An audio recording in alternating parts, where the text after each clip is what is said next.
On va tourner à gauche ou à droite. Mais au fait, le corps de la chose, c'est là-bas. Même si on va parler des hommes qui portent les jupes, mais vraiment la question là va revenir toujours à la femme. Est-ce qu'elle peut porter un pantalon? Amen. Est-ce que c'est juste moi qui a cette perception ou c'est vraiment c'est que vous vous sentez aussi? Regardez ceci. C'est bizarre, c'est une des premières études où on va commencer par la lecture d'un journal. Aujourd'hui, je vais conclure un peu sur le vêtement et sur l'habillement. Et la semaine prochaine, on va aller dans les cheveux. Et puis, on va parler des ornements. Amen.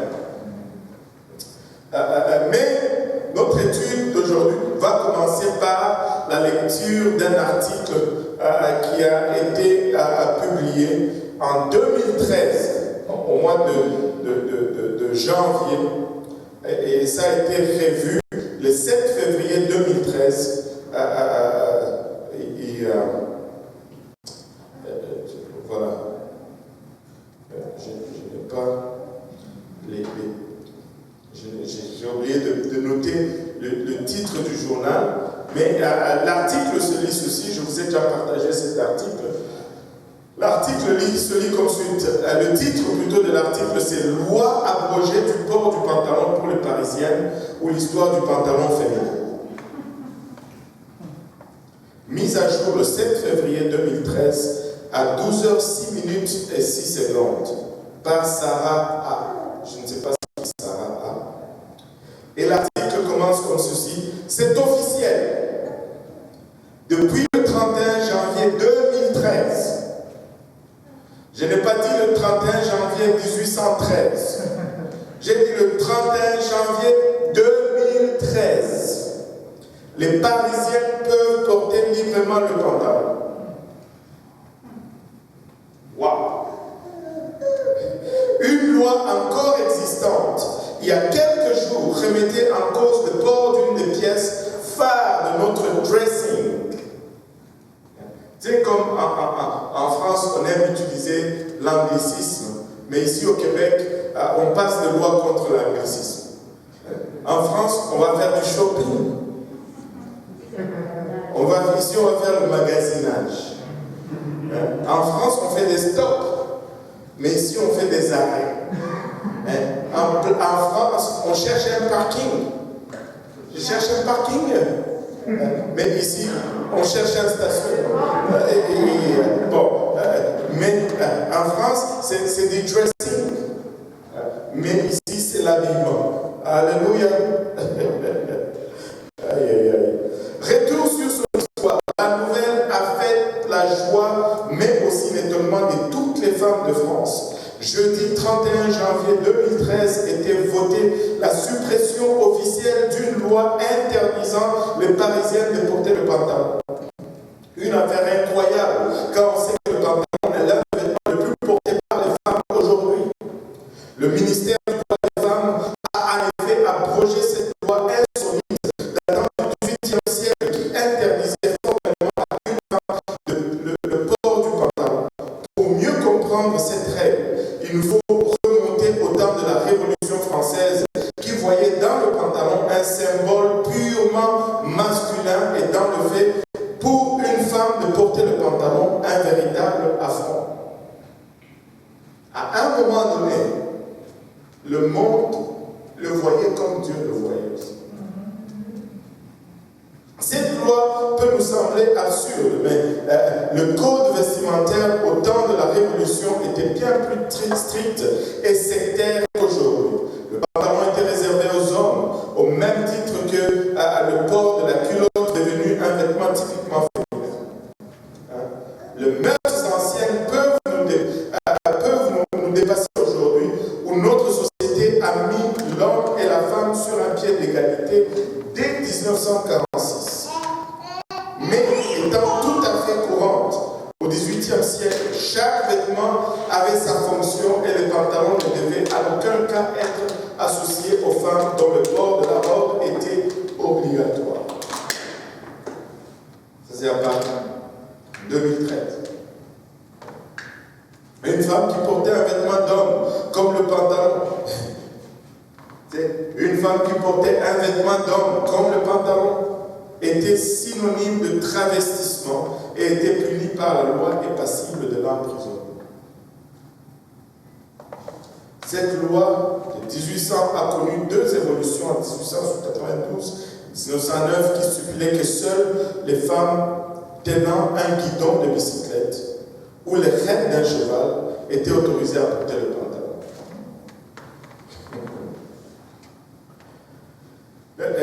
Regardez, je ne veux pas vous lire tout l'article, mais entre 1800 et 2013, date où la loi a été abrogée, toute femme désirant s'habiller en homme, c'est ça que l'article dit. Toute femme désirant s'habiller en homme doit se présenter à la préfecture de la police pour en obtenir l'autorisation.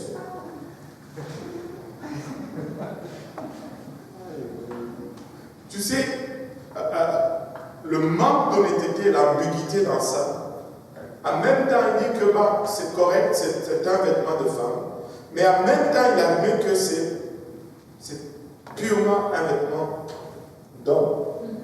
Et anyway, ça c'était juste pour vous dire que ce n'est pas parce que quelque chose est normal dans notre société aujourd'hui que cela fait que cette chose est approuvée par Dieu ou que rencontre le standard de Dieu. Tout enfant de Dieu doit rechercher la volonté de Dieu, les désirs de Dieu, les plaisirs de Dieu, au lieu de chercher le conformisme à notre ère ou à notre époque. Maintenant, on a parlé en long et à large. J'aurais pu conclure cette étude sur le vêtement peut-être dans 5 minutes aujourd'hui. Mais je me suis ressenti de retourner encore un peu plus à l'arrière et de juste nous inonder de versets. Il y a quelque chose qui m'est retourné, qui m'est passé, qui m'est revenu cette semaine.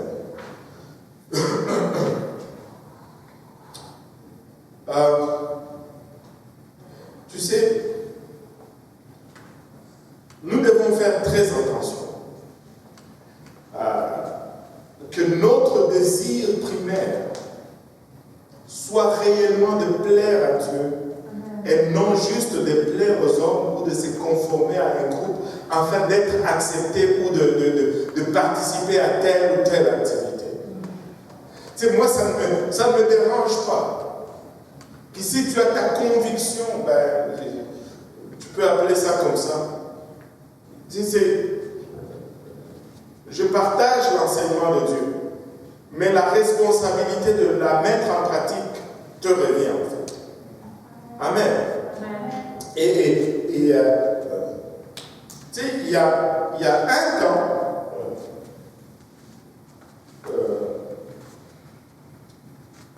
il y avait une sœur qui venait à l'église. Et on a commencé à venir à l'église, on est allé à travers tout le processus, on a parlé de ces choses. Et au début, c'était difficile. Et après, tu sais, on a donné l'enseignement. Et un jour, la personne est venue me voir et me dit, Pasteur, Dieu m'a parlé cette nuit dans mon rêve. Et il m'a montré clairement que le pantalon, c'est pour la femme, et c'est plutôt pour l'homme, et que c'était salutaire en fait. La sanctification est salutaire. J'ai dit, explique-moi comment il te l'a montré. Il dit, j'étais dans une station de train ou de métro ou quelque chose comme ça, et là, le train est venu, et les gens ont commencé à monter, mais il y avait quelqu'un qui, quand les femmes venaient, quand tu étais en pantalon, il dit non, toi tu ne montes pas. Toi tu ne montes pas. Et seulement ceux qui étaient en jupe sont montés. Il dit heureusement, j'avais ma jupe et la personne m'a regardé, m'a dit ok, toi tu peux monter. Et quand je me suis réveillé, j'ai compris. Tu vois? Mais non, Dieu te parle comme ça. Mais c'est triste que, après que Dieu t'ait parlé comme ça, que tu puisses remettre cette même conviction en question. Tu sais, je peux me fâcher avec toi, mais la parole de Dieu reste la parole de Dieu. Je dois être sauvé. Je dois parvenir au salut. Écoutez, où c'est la parole de Dieu, on la fait, on la met en pratique pour aller au ciel, ou elle n'est pas. Écoutez, les vêtements sont très significatifs dans les Écritures. Je vais vous donner 14 points qui indiquent l'importance des vêtements dans les Écritures. Premièrement, s'habiller pour la pudeur a été institué par Dieu. Lorsque l'homme a péché dans le jardin, c'est Dieu qui lui a fait son premier vêtement pour conserver sa pudeur. Genèse 3:21 dit l'Éternel Dieu fit à Adam et à sa femme des habits de peau et les en revêtit. C'est l'homme qui a revêtu, plutôt c'est Dieu qui a revêtu l'homme en premier. Et ça c'était pour sa pudeur. Deuxièmement, la nudité est une marque de la honte dans la parole de Dieu. Et même des fois, aujourd'hui, on essaie de redéfinir la nudité. Écoutez, le standard ou la définition de la nudité est également biblique. Regardez ce passage. Ézéchiel 16, verset 39 nous dit « Je te livrerai entre leurs mains, ils abattront les maisons de prostitution et détruiront tes hauts lieux, et ils te dépouilleront de tes vêtements, prendront ta magnifique parure et te laisseront nu, entièrement nu. » C'était une forme d'humiliation. La nudité est une marque de la honte. Luc 8, 27 nous dit « Lorsque Jésus fut descendu à terre, il vint au-devant de lui un homme de la ville qui était possédé de plusieurs démons. Alléluia, depuis longtemps, il ne portait point de vêtements et avait sa demeure non dans une maison mais dans les sépulcres. Écoute, plus tu es possédé, plus tu vas enlever les vêtements. N'avez-vous pas remarqué que beaucoup de fous, en Afrique surtout, sont nus? Allô? Et ici, on les interne, mais en Afrique, on n'interne pas ceux qui sont les démoniaques, on va dire, les possédés ou les fous. Tu sais, j'étais choqué lors de mon dernier voyage. Je ne vous dirai pas dans quel pays, mais c'était en Afrique, entre le Congo, le Togo, le Ghana et la Côte d'Ivoire, entre ces 4 pays. Ça faisait longtemps que j'étais ici. Mais on partait, on allait, je pense, d'un service à un autre. Là, en plein centre-ville, là au bord de la rue, un homme, un gaillard, tout nu. Mais il était fou, tu pouvais voir combien il était sale, ça faisait peut-être 17 ans qu'il n'avait pas pris de douche et ses cheveux étaient vraiment tout le caractéristique. Mais c'était un choc. Mais plus tu vas être possédé, moins de vêtements tu vas vouloir mettre. Amen. Alléluia. Et troisième point, Jésus était préoccupé autant par la couverture extérieure que par la délivrance intérieure. Regardez Marc 5, 15. Ils vinrent auprès de Jésus et ils virent le démoniaque, celui qui avait eu la légion, assis, vêtu, que tout le monde dise vêtu, et dans son bon sens. Et ils furent saisis de frayeur. Cet homme qui était nu constamment, lorsque Jésus l'a délivré, il ne l'a pas laissé tout nu. Il l'a revêtu. Alléluia. Quatrième point, l'habillement est utilisé pour indiquer un état d'esprit négatif. 2 Samuel 14, 2 nous dit, il envoya chercher à Tekoa une femme habile et il lui dit, montre-toi désolé. Pardon, comment cette femme allait se montrer désolée?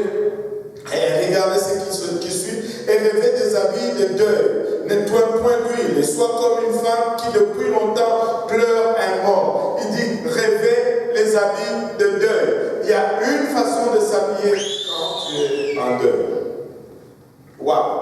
Regardez Psaume 35, 13. Et moi, quand ils étaient malades, je revêtais un sac, j'humiliais mon âme par le jeûne, je priais la tête penchée sur mon sein.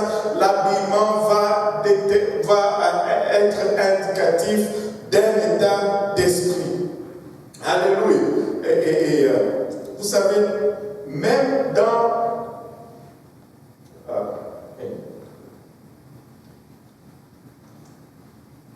Psaume 109, verset 18, qu'il revête la malédiction comme son vêtement, qu'elle pénètre comme de l'eau dans son intérieur, comme de l'huile dans ses os.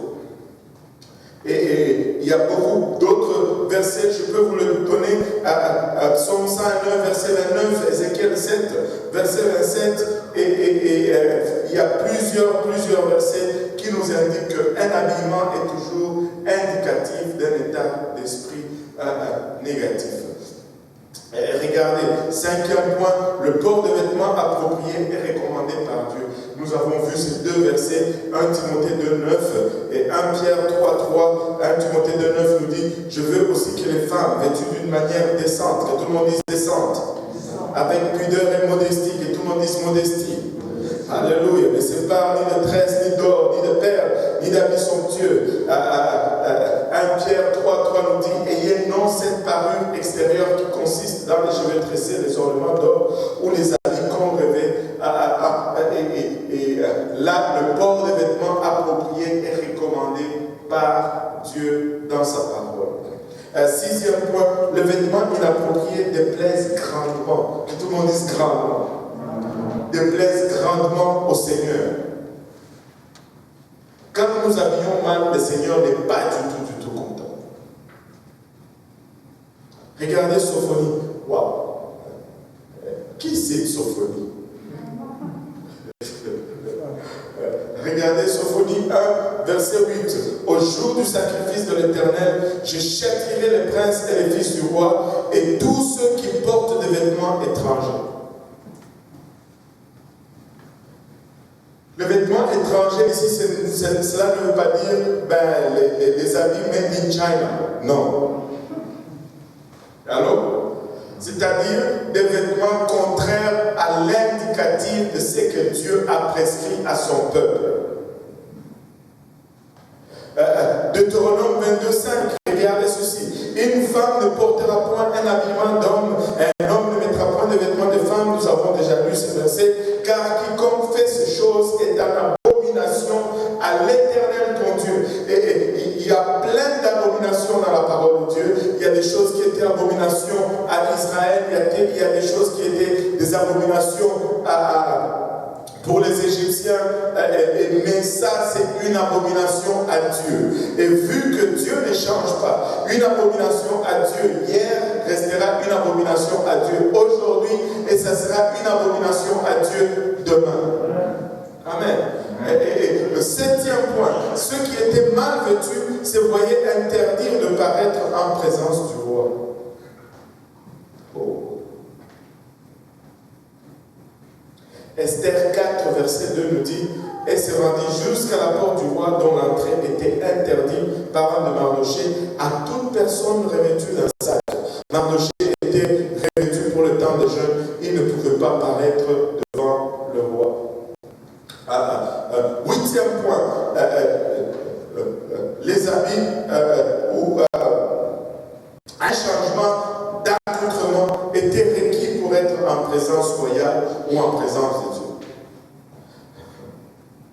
Vous souvenez-vous de Joseph? Lorsqu'il devait paraître devant Pharaon, qu'est-ce que la Bible dit? On l'a lavé, on l'a rasé, on a changé ses vêtements. Et est-ce que le changement, est-ce que ces vêtements de prisonniers allaient l'empêcher de donner la signification du rêve? Non, mais il paraissait devant le roi. Si devant un roi humain, regardez Esther 5, verset 1, nous dit ceci. Le troisième jour, Esther mit ses vêtements royaux et se présenta dans la cour intérieure de la maison du roi. Devant la maison du roi, le roi était assis sur son trône royal dans la maison royale en face de l'entrée de la maison. pour entrer dans la présence du roi, Esther n'a pas mis ses vêtements de tous les jours. Et elle est allée chercher c'est son 36, c'est le 36. 31? Ok. Son 31. Moi j'en ai ajouté 5 de plus. C'est juste pour être encore plus chic. 2 Samuel 12, 20 nous dit ceci. Alors David, ça c'est après que il est prié pour l'enfant qu'il a eu avec Bathsheba, mais l'enfant est décédé. Mais après la mort de l'enfant, la Bible nous dit, alors David se leva de terre, il se lava, soignit, échangea des vêtements, puis il alla dans la maison de l'Éternel et se prosterna. David n'est pas allé avec le même vêtement de deuil. Il s'est levé, il s'est lavé, il a mis de beaux vêtements et il est allé à l'église. 9e point. Amen. J'essaie d'aller un peu vite à cause du temps, parce que je veux vraiment conclure ça aujourd'hui. 9e point, les vêtements étaient utilisés pour indiquer la bénédiction royale. Si tu es un béni de Dieu, ton apparence va changer. J'aime ça quand je vois les jeunes apostoliques s'habiller en apostolique. Amen. Amen. Ça fait une différence. Surtout dans ce monde perverti, ça fait une différence. Savez-vous quoi? Tu sais, à l'école de mes enfants, à l'école secondaire, ils ont une journée qu'ils appellent une journée chic. Et une journée chic, les enfants vont aller, genre, habillés chic. Et vous savez, pour nous les pentecôtistes, bon, chic c'est cravate, pantalon, chemise et tout là. Mais quand mes enfants vont à l'école le jour chic, on dirait que c'est trop chic. Parce que pour la plupart, chic c'est juste le jour qu'il va mettre une chemise carottée. Parce que tous les autres jours, il porte un hoodie ou un t-shirt. Ou chic, c'est le jour où il va mettre sa chemise dans le pantalon. C'est tout. Le frère Jeff rit parce que lui, il met sa chemise dans son pantalon tous les jours. Alléluia. Mais les vêtements étaient utilisés pour indiquer la bénédiction du roi. Esther 6, verset 9. Elle nous dit ceci, remettre le vêtement et le cheval à l'un des principaux chefs du roi, puis revêtir l'homme que le roi veut honorer, le promener à cheval à travers la place de la ville et crier devant lui. C'est ainsi que l'on fait à l'homme que le roi veut honorer. Mardoché, qui allait être honoré pour raccourcir un peu l'histoire. Aman pensait que ça allait être lui, mais finalement c'était Mardoché. Écoute, des fois ne t'inquiète pas. Dieu est au contrôle. Amen. Même si certaines personnes planifient des choses, laisse. Amen. Nous avons beaucoup de difficultés à laisser. Laisse. Garde la paix. Dieu arrange toujours les choses. Vous savez, ce que Aman préparait comme privilège pour lui, c'est d'aller à Mardoché. Ce que Aman préparait comme calvaire ou punition pour Mardoché, c'est d'aller à lui. Dieu a juste swappé les choses. Amen. Avez-vous déjà remarqué ça? Dieu a juste swappé les choses. Esther 8, 15 nous dit, Mardoché sortit de chez le roi avec un vêtement royal bleu et blanc, une grande couronne d'or, un manteau de byssus et de pourpre. La ville de Suse poussait des cris et se réjouissait. Et écoutez, l'habillement va être une connotation de la bénédiction du roi. En 10e point, la gloire d'un roi était attestée par non les vêtements du roi, mais les vêtements de ses serviteurs. Vous savez, quand nous nous habillons appropriément, c'est la gloire, nous attestons la gloire de Dieu. Waouh! Waouh! Qui veut glorifier Dieu ici? La gloire d'un roi est attestée par les vêtements de ses serviteurs.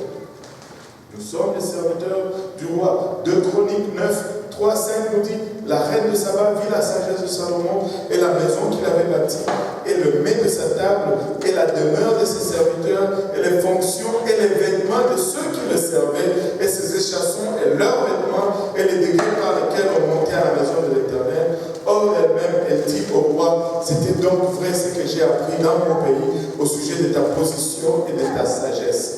Elle a regardé comment les serviteurs du roi étaient habillés. Elle dit, waouh, quel roi! Est-ce que quand les gens te regardent, ils disent, waouh, quel Dieu!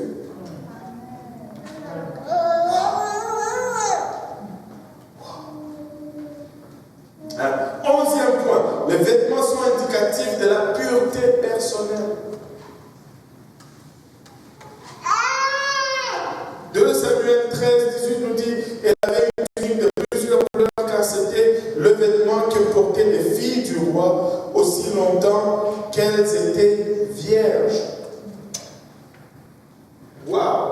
Les serviteurs d'Amon l'a mis dehors et ferma la porte après elle. Une histoire triste, mais un vêtement est indicatif aussi de la pureté spirituelle. L'habillement, au 12e point, l'habillement est indicatif d'une attitude de repentance. Vous savez, la repentance, c'est quoi? C'est non seulement je suis désolé, amen, mais c'est aussi une prise de décision. Je marchais selon le monde et je me détourne, je commence à marcher selon Dieu, n'est-ce pas? Mais je m'habillais selon le monde. Je me répands, je commence à m'habiller selon. L'habillement est un indicatif de ta repentance. Un jeune repenti ne porte pas ses jeans en bas de ses fesses. Amen. Alléluia. Il monte ses jeans. Amen. Oh, Seigneur Jésus. Je suis 5-6, je suis déchiré ses vêtements et se prosterna jusqu'au soir le visage contre terre devant l'arche de l'Éternel, lui et les anciens d'Israël, et ils se couvrirent la tête de poussière. Et dans la parole de Dieu, lorsqu'il y avait repentance, les gens déchiraient leurs vêtements. Il y a 2 autres références, 2 Chroniques 34 et 19 et 2 Chroniques 34 et 27. 13e point, les vêtements sont utilisés comme un type ou un symbole de spiritualité. Regardez ceci. Les sacrificateurs, leurs vêtements étaient dictés par Dieu, n'est-ce pas? Allô? Je me rappelle, vous savez, des fois, c'est important de lire la Bible. Très important. Un jour, j'étais au Congo, je pense que c'était à mon premier voyage. J'ai rencontré une de mes cousines, ça fait longtemps que j'avais. 20 ans, ça faisait 20 ans que j'avais. Et on était chez mon oncle, ils sont venus me voir et ils étaient tous étonnés parce que j'étais devenu pasteur maintenant. Et vous savez, c'est toujours un sujet d'argument, de discussion. On était tous de bons catholiques, mais eux, ils ont persévéré dans le catholicisme.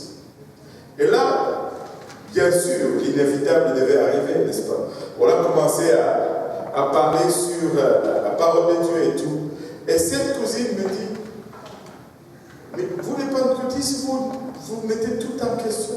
Regarde, si tu regardes la description des vêtements des sacrificateurs dans la Bible, c'est exactement les tuniques des prêtres. J'ai failli tomber du sofa où j'étais assis. Et heureusement que j'avais déjà lu la parole de Dieu. Et ça, c'est sûrement un prêtre qui lui a raconté cela. Mais à aucun cas, la description des tuniques des sacrificateurs ne ressemble au soutane des prêtres. Je ne sais pas dans quelle version. Allô? Je ne sais pas si vous ne semblez pas être sûr. Vous n'avez pas lu cela, allez lire. Hein? Ou bien vous ne connaissez pas les vêtements des prêtres catholiques. Il y en a qui ne connaissent pas comme David, n'a jamais été dans l'église catholique. Tu as déjà été dans l'église catholique? Non, même pas. Mais chanceux. Mais ce n'est pas ça. Ce n'est pas du tout cela, ça ne ressemble même pas. Mais les vêtements sont utilisés comme un type de symbole de spiritualité. Le sacrificateur était marqué par leur façon de s'habiller. Amen. Et si nous sommes un sacerdoce royal, nous devons nous habiller en accordance.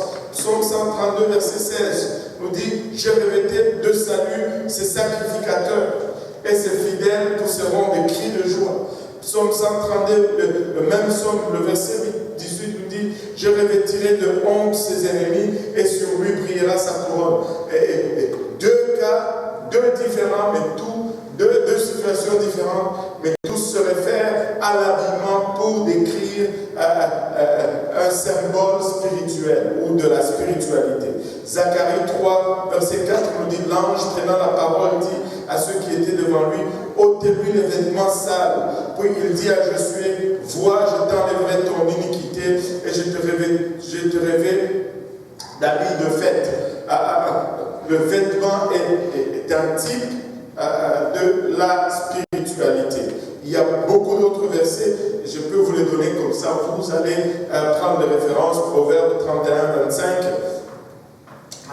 Ésaïe 59, 17, Job 29, 14, Psaume 132, 9, Ésaïe 61, 10, 1 Pierre 5, 5, regardez 1 Pierre 5, 5. De même, vous qui êtes jeunes, soyez soumis aux anciens et tous dans vos rapports mutuels, revêtez-vous d'humilité car Dieu résiste aux orgueilleux, mais il fait grâce aux humbles. Encore un type, l'habillement est un type de l'état spirituel. Le dernier point, le point 14, les vêtements sont la marque d'identification des rachetés de l'Éternel. Dans l'éternité, nous allons être identifiés par nos vêtements. Regardez Apocalypse 4, 4. Autour du trône, je vis 24 trônes, et sur ces trônes, 24 vieillards assis, revêtus de vêtements blancs, et sur leurs têtes des couronnes d'or. Écoute, dans une description de 24 vieillards autour du trône, il prend le temps d'insérer comment ils étaient habillés. Et toi, tu veux me faire croire aujourd'hui que l'habillement n'est pas important.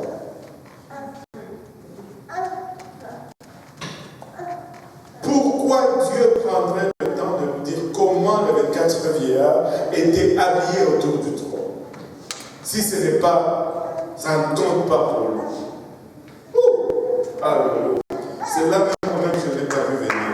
Alléluia. Apocalypse 7, 9. Regardez Apocalypse 7, 9. Après cela, je regardais et voici, il y avait une grande foule que personne ne pouvait compter. Alléluia. Tu peux dire peut-être que cela, c'était autour du trône, mais regardez ceci. Il y avait une grande foule que personne ne pouvait compter, de toute nation, de toute tribu, de tout peuple et de toute langue. Ils étaient devant le trône et devant l'agneau, revêtus de robes blanches et de palmes dans leurs mains. Encore une fois, quand il nous montre la foule de tous ces rachetés, il nous dit exactement comment ils étaient habillés. Waouh! Waouh!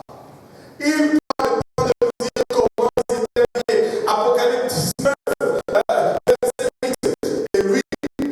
Et lui a été donné de se revêtir d'un fin lin éclatant, pur, car le fin lin, ce sont les œuvres justes des saints. Encore une fois, l'habillement. Le même Apocalypse, verset 14, nous dit les armées qui sont dans le ciel le suivaient sur les chevaux. Et écoute, on parle des saints qui reviennent et qui suivent le Seigneur, c'est-à-dire nous, sur des chevaux blancs, revêtus d'un fin lin blanc pur. Encore une fois, on décrit comment ils sont habillés.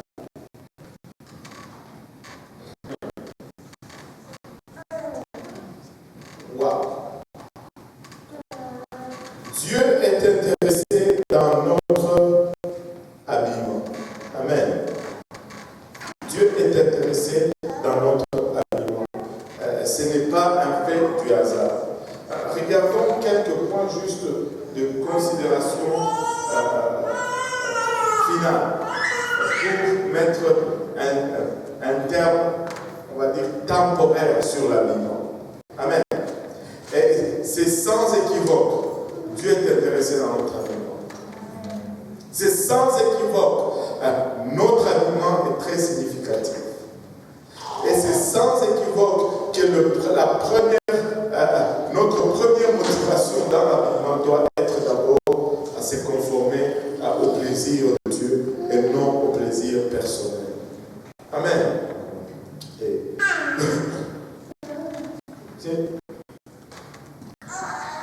Encore une fois, l'habillement va adresser l'ordre de la création. L'homme et la femme ont été créés différemment. Et Dieu les aime les deux pareillement. Amen. L'homme et la femme ont été créés par Dieu avec des émotions différentes, des désirs différents et des atouts physiques différents. Par exemple, l'homme peut soulever peut-être un poids de 150 kg. Bon, pas tous. Mais il ne va pas être capable de porter 3 kilos pendant 9 mois. Alors, la femme ne peut peut-être pas soulever 150 kilos, mais elle peut porter 3 kilos pendant 9 mois de suite. Donc, nous avons des atouts physiques différents. Nous avons des désirs différents. Nous avons des émotions différentes. Il y a quelques jours, je pense, il y avait un débat à la maison. Mon fils Jonathan et sa sœur Sifa étaient en train d'argumenter. Argumenter, c'est peut-être trop, mais ils étaient juste en train d'échanger. Jonathan n'arrivait alors pas du tout à comprendre le raisonnement féminin. Je ne sais pas si maman s'en souvient. Et il n'arrivait, Sifa essayait de lui expliquer, mais c'est comme ça. Il dit, mais ça fait aucun sens. Ça fait aucun sens. C'est comme ça. Patience, mon ami. Alléluia. Dieu déclare dans sa parole qu'il veut que nous maintenions cette différence. Non seulement il faut que nous maintenions cette différence, mais nous devons célébrer cette différence. Nous devons être contents qu'une femme soit une femme et reste une femme. Et qu'un homme soit un homme et reste un homme. Ça doit nous réjouir. Alléluia.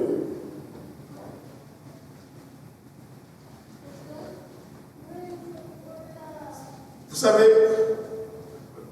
aujourd'hui,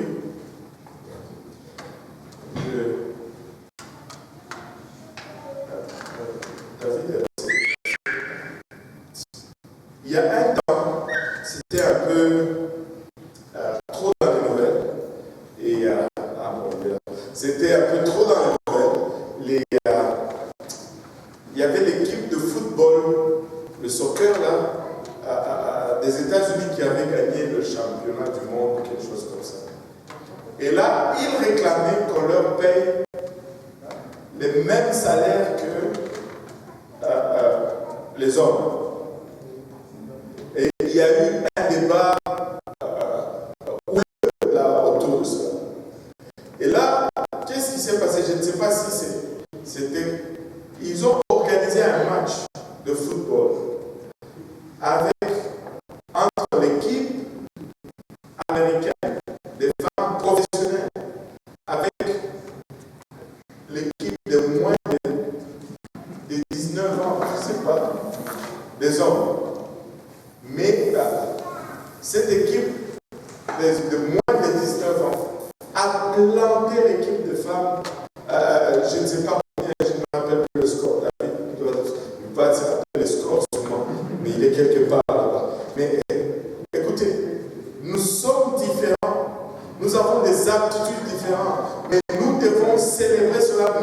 simplement même dans notre habillement, nous devons célébrer cela. Un homme doit rester fier d'être un homme, assumer le fait d'être un homme. Et une femme doit être fière d'être une femme et assumer le fait d'être une femme. Et non à chercher à mélanger les deux. Ce n'est pas bon. Ce n'est pas bon. Dieu est si catégorique dans le maintien de cette différence entre les hommes et les femmes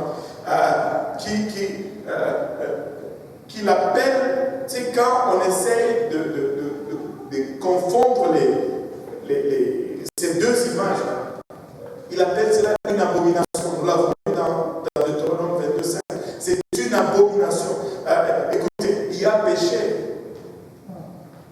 mais ça c'est une abomination. C'est lourd, une abomination. Même le mot lui-même est lourd. Je ne veux pas avoir une abomination. C'est lourd. C'est lourd. Et maintenant, la question de la distinction dans l'habillement, comme la plupart des normes de sainteté, se réfère à l'ordre de la création. Amen. Et se révéler contre cette fonction et ce rôle dans la création, c'est se révéler contre Dieu. Dieu a créé un homme peint et il a créé une femme peinte. Maintenant, si toi tu veux changer l'homme en femme et la femme en homme, ben, tu es en train de te révéler contre ce que Dieu a fait. Et un des moyens les plus efficaces que Satan utilise pour faire progresser l'œuvre du péché dans la société est de diluer les normes de Dieu, de les amoindrir, ou il ne va pas nous dire que, il ne va pas aller tout simplement dans l'autre extrême. Il va nous dire, mais est-ce que c'est si grave que ça? Est-ce que ça affecte vraiment ton salut? Oui, ça affecte ton salut. Oui, ça affecte ton salut. Il va toujours commencer par les diluer.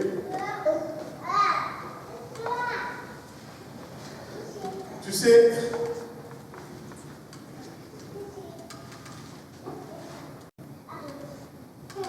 il y aura toujours des différences entre les sexes. Un homme restera un homme.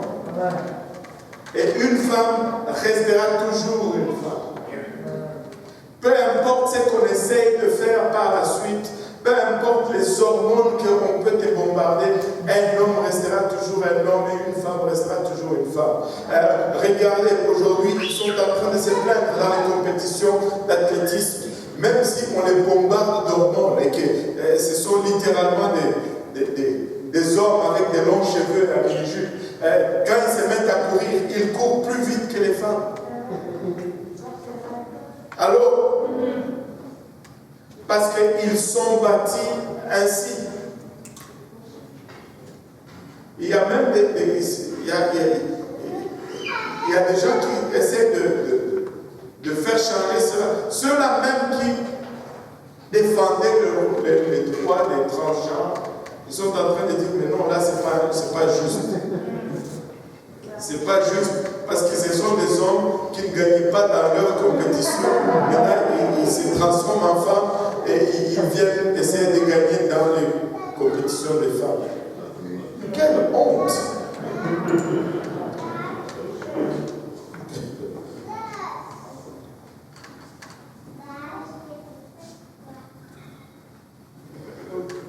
Un homme restera toujours un homme. Et une femme restera toujours une femme.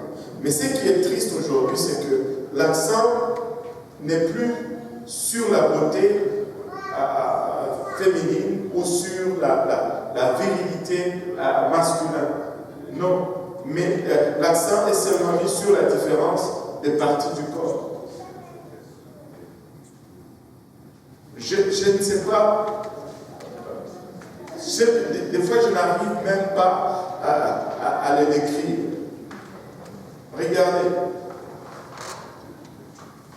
Être un homme homme, ce n'est pas seulement une question de formation physique. Un homme doit rester un homme. Il doit parler comme un homme. Il doit marcher comme un homme.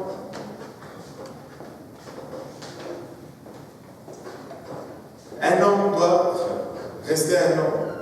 Je ne veux pas rester là.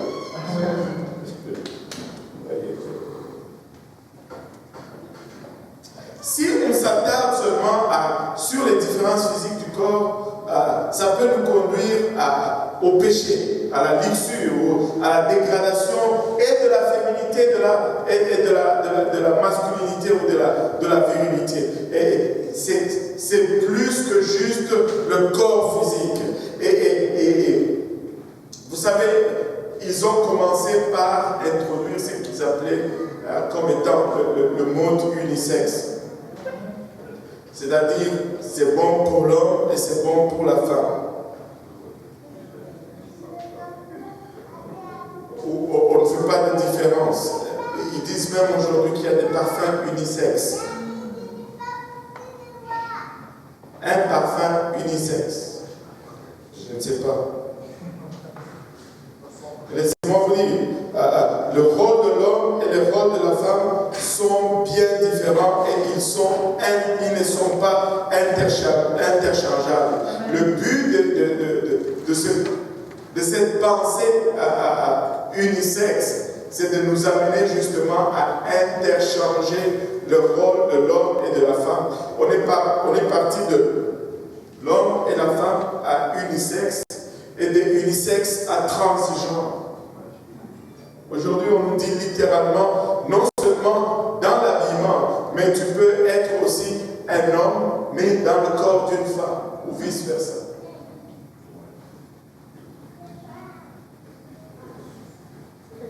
Et Dieu condamne cette vision d'une société sans différence de sexe. Ça ne passe pas avec Dieu. C'est Dieu qui a créé le sexe. C'est Dieu qui a fait la différence entre les sexes pour affirmer l'identité. Et l'image de Dieu dans l'homme est claire et l'image de Dieu dans la femme est aussi claire.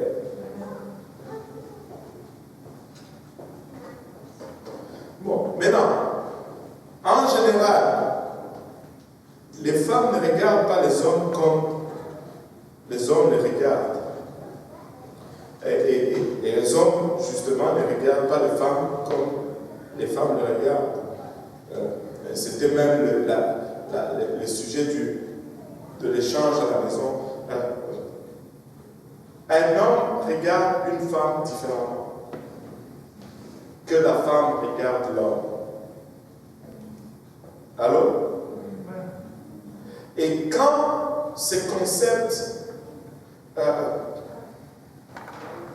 est affecté, ça génère des problèmes. Et laissez-moi vous dire, je sais que je vais sur un terrain glissant, là, mais je vais y aller, on va glisser tous ensemble. Nous avons changé la façon de regarder un homme et nous avons changé la façon de regarder une femme. Et d'où nous nous retrouvons dans des mariages où nous ne nous identifions plus. Des mariages difficiles parce que nous ne regardons pas de la bonne façon. Tu sais, aujourd'hui les femmes vont chercher l'homme qui est beau, chic, propre, ses cheveux sont toujours peignés, il a manicure, pédicure, et tu rentres dans sa voiture, c'est toujours clic, clic, clic.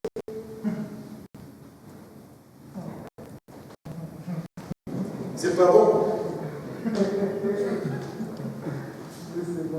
C'est pas bon.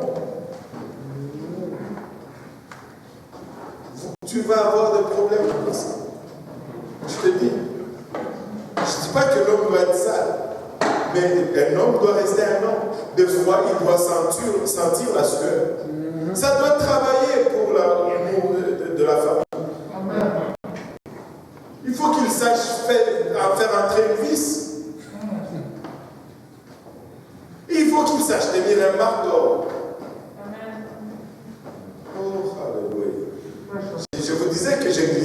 nous allons glisser ensemble. Je le vois par votre silence. Des fois, je regarde, je secoue seulement la tête. Je dis, oh là là. C'est pas bon, c'est pas bon, c'est pas bon.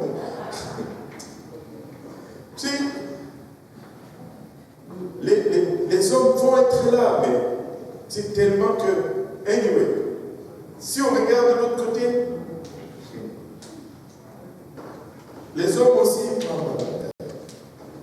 ils ne regardent jamais aux bonnes choses. Arrêtons de glisser. Oh Seigneur Jésus.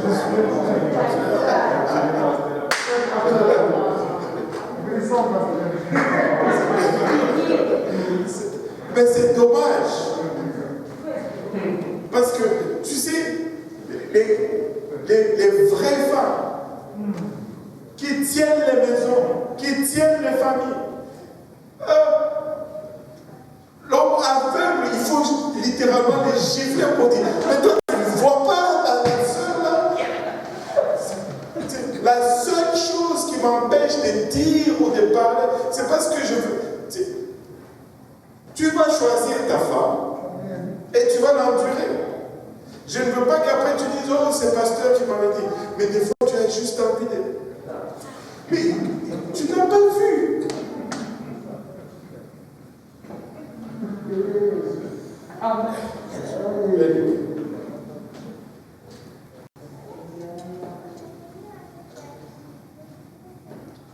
tout cas, restez dans vos sapologies et machin là, et puis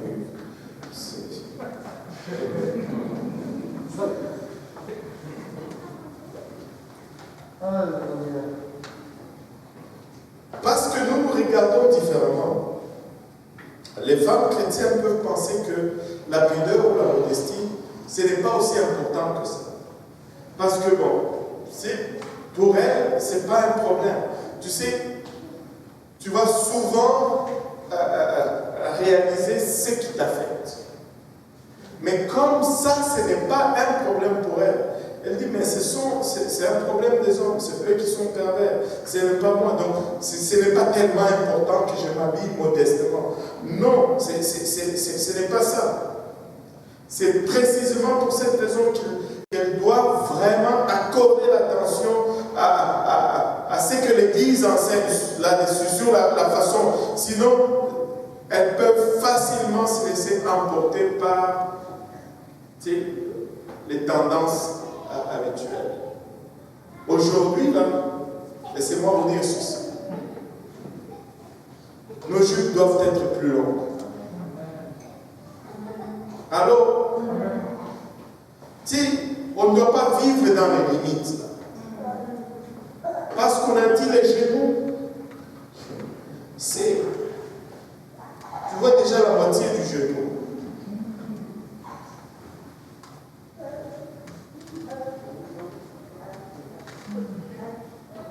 Que ce soit dans le jardin d'Éden, que ce soit à travers Israël, dans l'état apostat, et même dans notre histoire récente, vous allez trouver souvent des femmes qui prennent le devant en ce qui concerne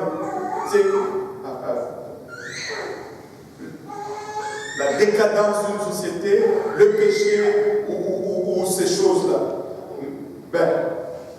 Premièrement, c'est parce que la Bible dit qu'elles sont un sexe faible. Pas faible dans le sens qu'elles sont inférieures, non. Mais elles exercent un pouvoir incroyable sur l'homme. Et également, la femme a plus d'influence sur la génération future que l'homme. À cause du temps qu'elle passe avec les enfants. Et elle a ce pouvoir-là. Et c'est pourquoi il est d'autant plus important qu'elle assimile ces notions de la sanctification, parce que son influence sur la société ne peut être mesurée.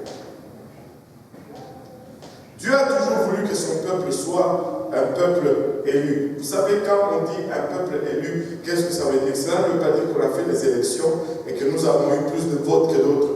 Non, c'est-à-dire, c'est tout simplement le mot élu signifie rare, choisi. Tu es choisi parce que tu es rare. Et c'est pourquoi il demande au peuple juif de se vêtir d'une certaine façon.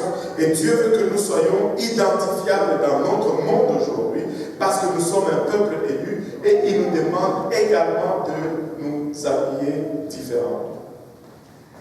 Tu sais, aujourd'hui, je suis allé à Home Depot, le Home Depot sur Beaubien, proche de l'avenue Parc. La plupart d'entre vous ne savez même pas où ça se trouve. Mais j'avais besoin d'un bois en particulier pour la plateforme. Et il n'y en avait plus. Un jour, je suis allé là. Et quand je suis arrivé là, je rentrais j'ai tourné sur la rue Parc pour revenir sur Beaubien, rentrer dans le stationnement, parce que la rue était, enfin, c'était tout un parcours.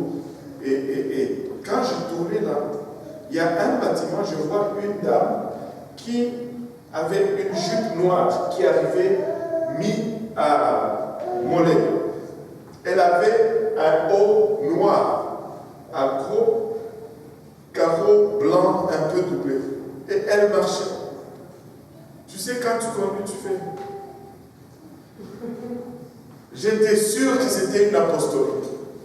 Mais quand j'ai regardé, j'ai dit, ah, c'est une juive. Parce que je suis dans le quartier juif. Et là, j'ai commencé à voir des messieurs avec des chapeaux noirs et tout. J'ai dit, ah, voilà. Écoutez, vous pouvez peut-être penser que c'est une coïncidence. Moi, je ne pense pas que c'est une coïncidence. C'est parce que lorsqu'on respecte le standard de Dieu, on se ressemble.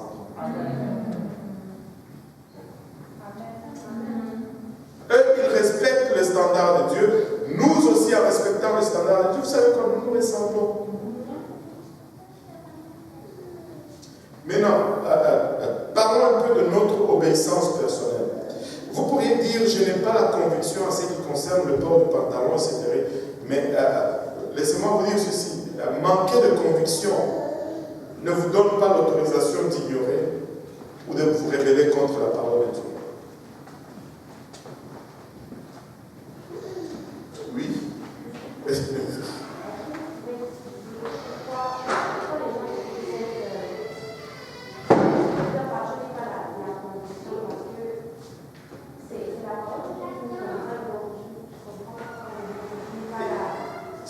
C'est une échappatoire, même c'est quelque chose qui est fait, qui est dit, qui est utilisé même, on cite un verset hors contexte complètement.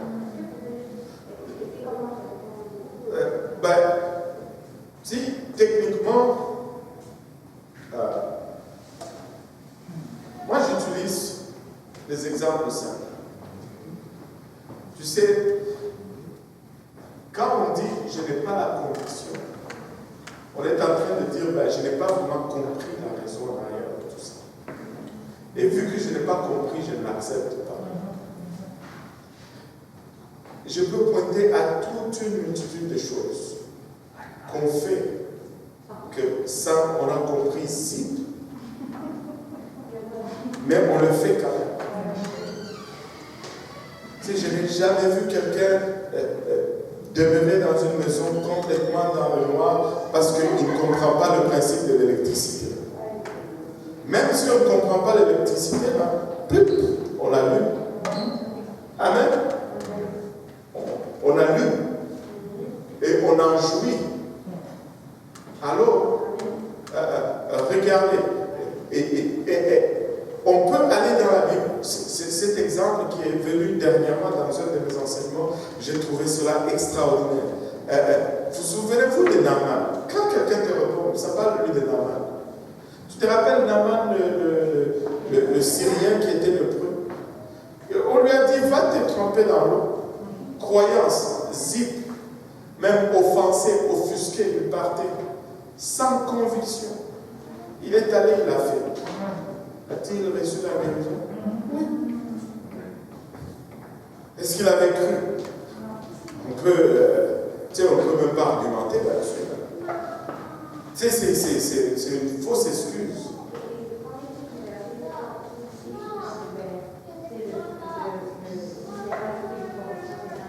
Tout ce que tu fais sans conviction est péché.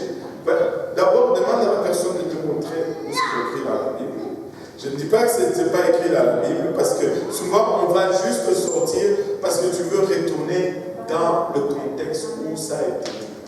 Et ma mémoire est juste un peu loin, mais ce n'était pas dans le sens que si je fais quelque chose qui est déjà prescrit, que Dieu dit, si je le fais, alors sans conviction, ça devient péché. Non, c'est pas vrai. C'est pas du tout ça. Ce n'est pas du tout ça. En d'autres termes, je pourrais dire, moi j'ai la conviction que tuer quelqu'un, ce n'est pas un péché. Et là, je tue parce que j'ai la conviction, cela fait que ce n'est pas un péché. Non. La conviction n'est jamais au-dessus de la parole de Dieu. Amen.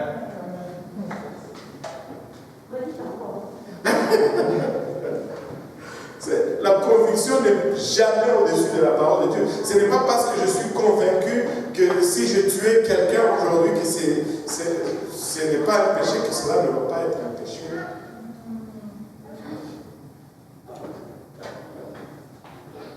Donc, ce n'est pas que, bon, je n'ai pas de conviction, donc, si c'était vraiment ça, je m'enlèverais beaucoup de conviction. Et je vivrais une vie d'indulgence.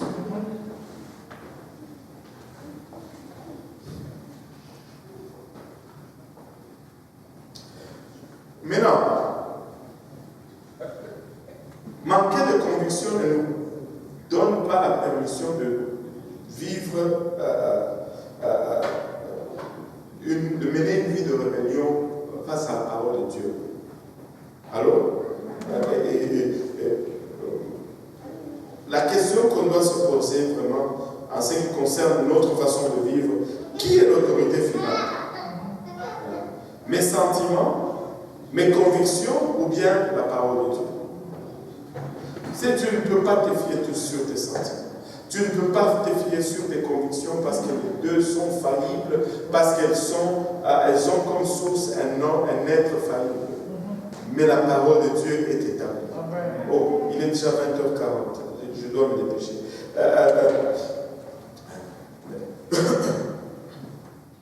Certains disent que tel aliment est acceptable parce qu'il est commun, parce que c'est devenu courant. Aujourd'hui, c'est maintenant la façon confortable ou pratique. Mais cela n'a rien à voir absolument avec Dieu. Si c'était juste cela, il y a bien des choses que Dieu n'allait pas nous demander de faire parce que ça nous rend confortable. Maintenant, la persistance dans l'immodestie a des conséquences graves. La persistance dans cette ignorance de la sainteté va avoir des conséquences graves. S'habiller de façon immodeste face à des instructions bibliques démontre un manque volontaire de soumission à Dieu. Et c'est tout. Dieu dit, mais tu refuses de faire. Oui. En fait, c'était juste par rapport à la conviction. Oui. Le verset dont on parlait tantôt, c'était dans Romains 14, 23. Oui. Où ça dit, mais celui qui a des doutes au sujet de ce qu'il mange est condamné, parce qu'il n'agit pas par conviction. Tout ce qui n'est pas le produit d'une conviction. Voilà. Merci de me remettre dans le contexte, ça vient juste de s'allumer. Paul parlait des viandes sacrifiées et il dit au départ que l'idole c'est rien. Nous savons qu'une idole c'est rien. Oh, ça revient un peu à ce qu'on discutait l'autre jour. L'idole c'est rien. Tu sais, la Bible nous dit, tu prends le même arbre, tu prends une moitié de bois, tu cuisines, tu manges, tu prends l'autre moitié, tu en fais un Dieu. Mais il n'y a rien là-dedans. Tout ce qu'il y a, c'est ce qui est attaché par rapport à ce que tu crois et par rapport aux esprits que tu y fais venir à cause de ta croyance. Maintenant, si on me donne une viande sacrifiée, je sais que c'est rien. J'en mange et puis ça va aller aux toilettes, c'est fini.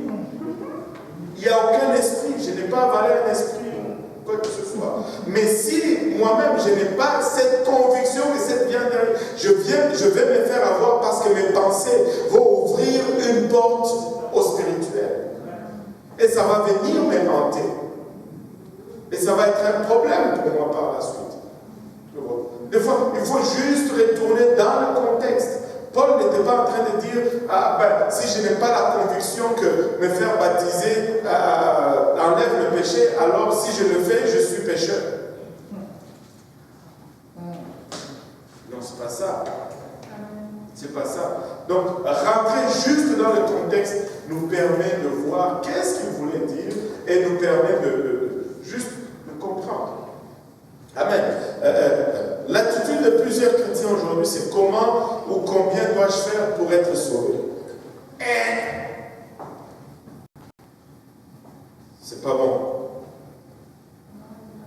L'attitude du vrai chrétien, c'est combien puis-je faire ou dois-je faire pour plaire à mon sauveur? Je veux être agréable à Dieu. Et si tu vis avec cette attitude, la sainteté ou la sanctification n'est pas un fardeau. Tu veux juste être agréable à Dieu. Amen. Et nous vivons dans un monde, le Seigneur m'a donné quelque chose que j'ai noté, une phrase. Des fois, il va me donner une phrase comme ça, et je l'ai noté. Il dit, ça se dit comme ça. Pourquoi est-ce que l'acceptation des principes bibliques ne signifie-t-elle plus l'application des conséquences de ces dits principes? On accepte certains principes bibliques, mais on renie les conséquences de leur application. Ça ne marche pas. Si on accepte les principes bibliques, il faut appliquer les conséquences de ces principes. Si on ne fait pas cela, on sera en décalage par rapport à ce que Dieu attend de nous et par rapport à ce que nous sommes appelés à faire. Et voilà pour aujourd'hui. On conclut ainsi à la partie de l'habillement. Le mercredi prochain, on va être en haut et on va commencer à parler un peu des cheveux. Pour ceux qui n'en ont pas comme moi. Et pour les autres qui en ont beaucoup. Alléluia. J'allais dire les questions, mais si vous le permettez, vu qu'il est déjà 20h45 et qu'il y a un couvre-feu, on va juste se lever, on va sanctifier le lieu, enfin on va pas sanctifier le lieu, mais on va désinfecter les lieux où on est dans la sanctification. On va rapidement désinfecter le lieu et on va partir. Si le pasteur Yannick peut nous conduire en prière pour conclure tout ceci, et on va y aller. Amen. Seigneur Jésus, merci pour ta grâce, merci pour cet enseignement. Nous prions pour que tu touches nos cœurs, Seigneur, que nous cherchons ta face, Papa. Donne-nous, Papa, de chercher ta face et de faire ta volonté, Papa. D'aimer la sanctification comme toi tu l'aimes, Seigneur. Nous crions que ta main soit sur nous, que tu ouvres nos cœurs et que nous ayons la conviction qui vient intérieurement de ton esprit. Que tout le monde dise au nom de Jésus. Au nom de Jésus. Alléluia. Maintenant,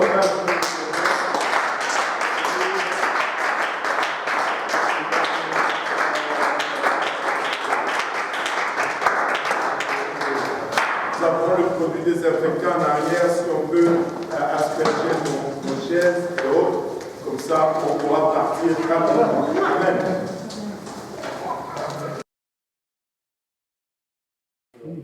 C'est la fin pour aujourd'hui. Prochaine diffusion demain, l'église de Pierrefonds avec le pasteur Serge Thomas et le frère Bois, ou le frère Bois, et puis demain, l'église de Grandy avec le frère pasteur Vincent. Que Dieu bénisse, le frère Yannick. Au revoir.